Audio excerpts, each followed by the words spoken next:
Hey guys, it's Joey. Full moon blessings to all tonight, or depending on where you are in the world, I guess. But tonight is going to be the full moon. I'm full of energy. I'm feeling psyched. I'm really full of energy today. Woo! A bit Fruit Loopy, to be honest. I've been bouncing around all morning. I've done more cleaning today than I've done in a week. I've not been that well this week, so the energy's like bump, which is great. And quick update on the charcoal, the active charcoal on my teeth. I've used it 3 times because when I've not been well, I didn't want to use it because I just didn't feel well. But I've used it 3 times and I'm already seeing an improvement, so it does work. And after I've used it for a week or 2, I may or may not take pictures and be like, ee! Can you see? Can you?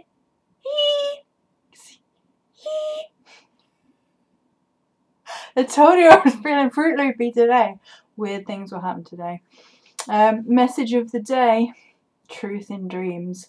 Got some information in some dreams last night, and I was like, oh, okay. Cleansed out this morning.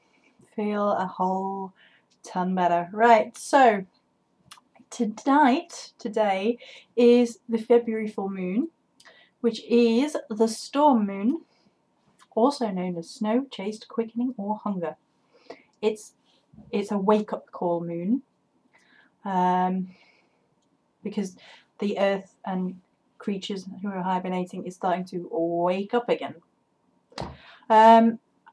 So before I go into that, I'm just going to talk about the energies, because you can tell I'm feeling like a Fruit Loop because of the energies of today are pumped.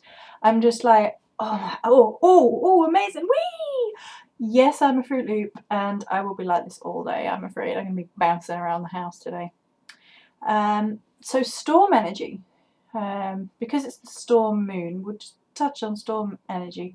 I don't know if anyone else gets this. Before a storm hits, I think everyone has this to a degree because of the change of pressure, but I get a very specific kind of headache, and I call it the storm headache because I know we're going to get a storm because it's a very specific type of headache, and it goes like boom, and it's the pain is like that, and it's the pressure, and then that's released when the storm hits. And then I can feel the pulsing energy of storms, thunders and lightning. I will sit and watch it. I will absorb it. I will usually say something for the goddess, like in honouring of that beauty.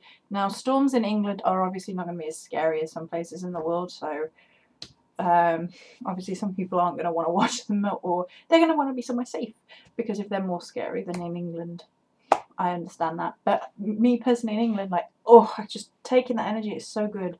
It just leaves you like pulsing with energy, and I'm pulsing with energy today from the storm moon. So some information about the storm moon, right? So hibernating creatures are awakening. Mother Earth is gently waking up from winter, start of that process. So this is the energy. This is the same force energy within us. Pull us out of the dark half of the year into the light half of the year, and we're gonna have a star next. So this, it's the full moon energies start to tie us into those energies and wake us up on the inside. Our consciousness wakes up. We become more inspired. We feel our creativity flowing, feel our juices flowing. Oh dear. Before we do so, we need to find balance though. So to fully utilize this Esbat, you need to ground yourself and prepare yourself, as well as embracing those energies. So while those energies are very wee, as you can tell, you need to ground, center, and set those creative energies in a specific direction so they don't just go and die off. You may not know what is ahead, nobody does, but you utilize the storm energies to make plans with your goddess. So set down foundations for the upcoming creative energy shift. So this is what I want to do, please goddess, or this is the direction I would like to go in, please goddess, sort of thing. We have the goddess is shifting from crone to maiden, and you know, everywhere in nature that starts to become abundant, like there might be the last flurries of snow in places, but they are the last flurries, and then nature starts awakening, like all around. We've had a little bit of snow yesterday, and I mean a very, very light frosting over the top of things, but there are a whole ton of snowbuds out in the garden, and there's even the shoots of daffodils have started to come up, I've noticed. And that's great. If you have a space, or you can go on a walk somewhere and you can see that in nature, that's a really great thing to do before any Esbat. Go out in nature and connect with nature and the energies and see what's going on.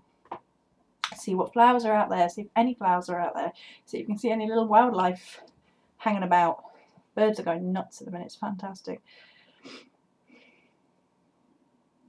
And we've had Imbolc. So sometimes when it's before Imbolc, the full moon Esbat, people use it to get ready for that. So that's not so so relevant. I've got my notes in front of me just to remind me. I really liked the idea of having I read it somewhere, of having a warm drink, like a hot chocolate for your ritual drink. I thought that was cool.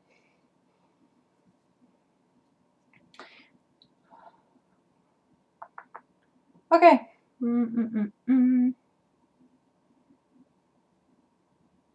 This is a really lovely idea I came across as well. To take a pure white candle in a lantern holder or similar if the night is windy, to take it outside, or have the window open if you can't go outside, and whilst you light it, quietly repeat your wish to yourself for the oncoming year. So we were talking about putting plans into those creative energies, and then you say some sort of invocation-y chant, wish, spell thing over your little white candle 3 times and let it burn into nothingness. I do have a lantern back there, but I'm not going to go grab it at the minute.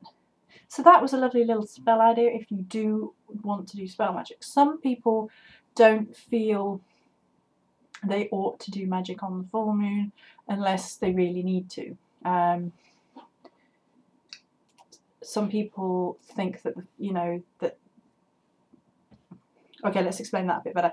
Because it's honouring the goddess on the Esbat, some people think that unless the need is dire, they would rather just do that.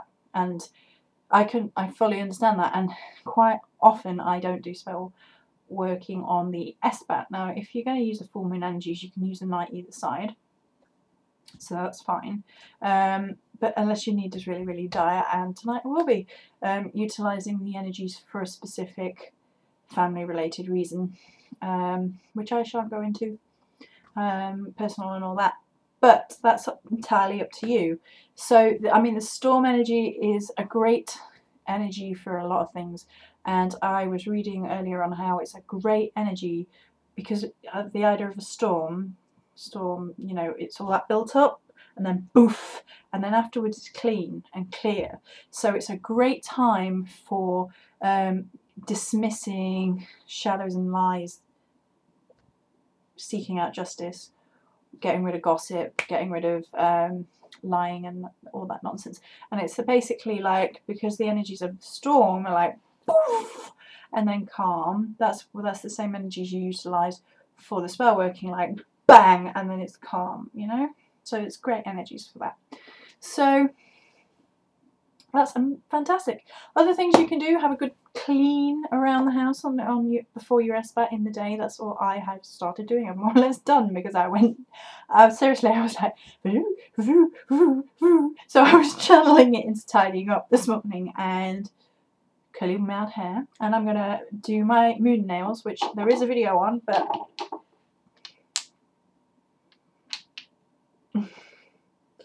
So, top coat from Barry M, which is amazing. I'm going to try the jelly lychee one underneath this time rather than nude, because the nude needed a whole ton of layers to build up the colour, whereas this will need 1 or 2.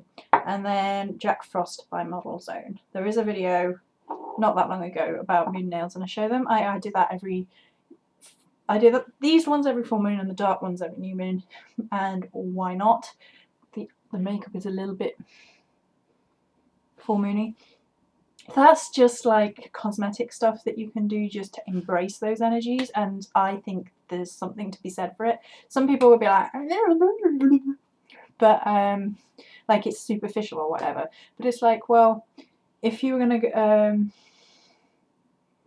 people dress up for festivals. People paint their faces for festivals. People do all sorts of things for festivals all around the world. It's just embracing that. It's just something else you can do in, like, perk yourself up, like, I'm going to have my nails done, I'm going to do this, I'm going to wear this colour, and that's bringing colour magic into it, don't forget, you know. So, I mean, these colours to me are like little moons on my hands. That's how I see it, and I think that's a really fun, joyous thing, and I'm all about bringing the joy into celebrations for rituals, and I think that's really, really important. I think if you're too serious, your celebration of the goddess should be really joyous, really happy, and that's the idea behind the cosmetic stuff as well. Don't forget to cleanse and charge your crystals tonight. That's what I do every full moon. Sometimes I cleanse them in between if they really need it, but generally speaking, full moon, cleanse them. You can get your full moon water on today. Get some spring water. I knew it was in there somewhere. Pop it in a glass or something and have it out in the moon, and then you can bottle it, and that's your moon water. I might do that tonight. I've still got quite a lot of the snow water left, so, but I still think maybe I'll charge the snow moon water. Ooh. Yeah, so cleanse your crystals, all that good stuff.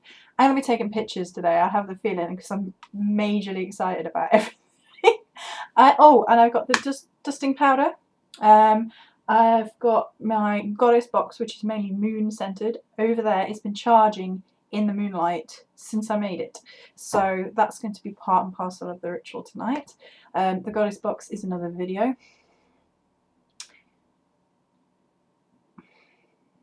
The dusting powder, by the way, I don't know if I explained this. I can't remember. It was a bit yesterday. So the whole idea is a lot of people have a ritual bath, and they then dab oils onto themselves, or anoint themselves with oils, really, or whatever, they cleanse themselves of the negativity of the day or whatever, and then appropriately cleanse themselves, have a cleansing bath out, and it's part of the ritual. I may or may not show some bath stuff. I might make some ritual bath stuff this evening, today. I don't know. Well, I will make some. I don't know whether I'll record it. So the idea behind the dusting powder, I told you I'm going to be Fruit Loopy, is that you can pop that on, dry yourself off after you come out of the bath, and then just pop that on, and it's imbued with the energies of like there's jasmine, which is a moonflower, rose for the love of the goddess, and then, you know, and camphor oil, which is a gorgeous essential oil. It's one of my favourites, and it's for the moon specifically. So you can then just dust yourself with that, and it goes towards that whole process, like, and it makes it special. I mean, you might use different dusting powders every day depending on everything. I have a Lush one right here. This is my favourite Lush one. silky underwear. That's my favourite one, and I use that daily. But that one I made and showed you is just for full moons and maybe dark moons. You could make a different one for dark moon, but I only made a very little bit because I want to use it just for that, and it gives it something special, you know. You have that cleansing bath, you use the cleansing stuff, you come out, you pat yourself down, you use a specific dusting powder, dust yourself thingy, and then you put in on your specific clothes, or nothing if you're that way inclined, and just your cloak, and then your specific ritual jewellery. Yeah. So, yeah, I think that's great. So that's what I'm going to be doing this evening, and through the day possibly. I'm going to do my moon nails now. So I hope wherever you are in the world, you have a very blessed storm moon. Many blessings.